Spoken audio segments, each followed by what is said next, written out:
The sun was already beating down hard on the asphalt training lot behind Station 46. New recruits in fire gear were running drills, hauling hoses, scaling ladders, dragging dummies from mock-burning buildings. Their movements were quick but clumsy, sweat dripping from their brows as they followed shouted instructions. Within minutes, a squad car rolled up. Darnell looked up as the officer approached, already recognizing the "I got a call" energy. "Sir," the officer said cautiously, hand near his belt, "we received a report about someone behaving suspiciously in this area. Can I see some ID?" Darnell raised an eyebrow. "Suspicious? I'm the training captain here." He pulled out his department badge and ID from his back pocket. Behind him, several of the recruits had stopped mid-drill, watching the exchange in confusion. The officer inspected the ID. His tone softened immediately. "I'm sorry, Captain. We just got a call. Someone didn't recognize you and thought something was off." "I've worked here for 6 years," Darnell said evenly. "If anyone had questions, they could have just asked." By now, Battalion Chief Ramirez had come out of the building, having heard the commotion. He approached quickly, eyes narrowing when he saw the officer. "What's going on here?" Ramirez asked. Watching them from a distance, clipboard in hand and eyes sharp as ever, stood Captain Darnell Whitaker.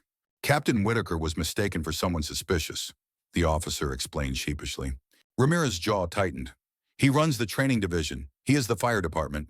Janet had come out of her building now, curious about the commotion.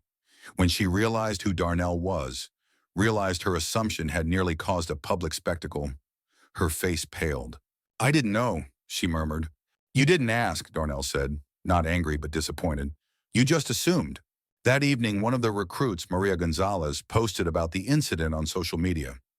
"Our captain was confronted by police today, not for doing anything wrong, just for standing in his own space, doing his job.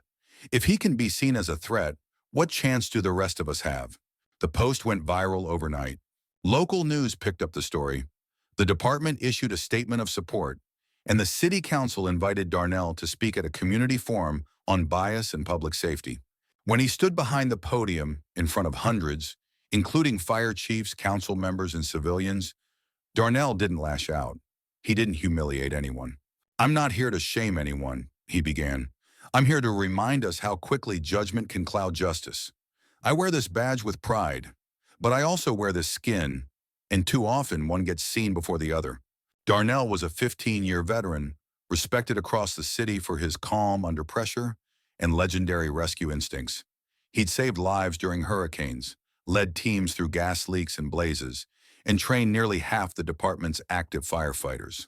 But today, in his crisp Navy uniform and dark sunglasses, he was just another suspicious man to someone watching from a nearby office window.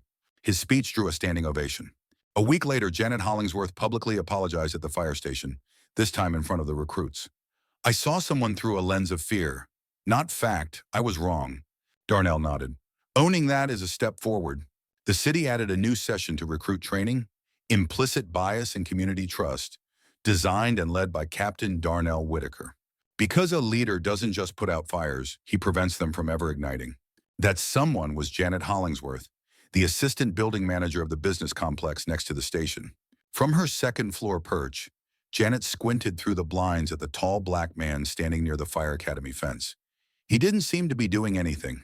He was just watching, supervising, writing things down. To her, it looked strange. She picked up the phone and dialed non-emergency police dispatch. "There's a man loitering near the fire station," she said. "He keeps staring at a bunch of young people. It's making me uncomfortable." "Can you describe him?" "He's a black man, about 6 feet tall, dressed in dark clothes, just standing there with a clipboard like he's in charge of something. But I've never seen him before. He doesn't look like a fireman."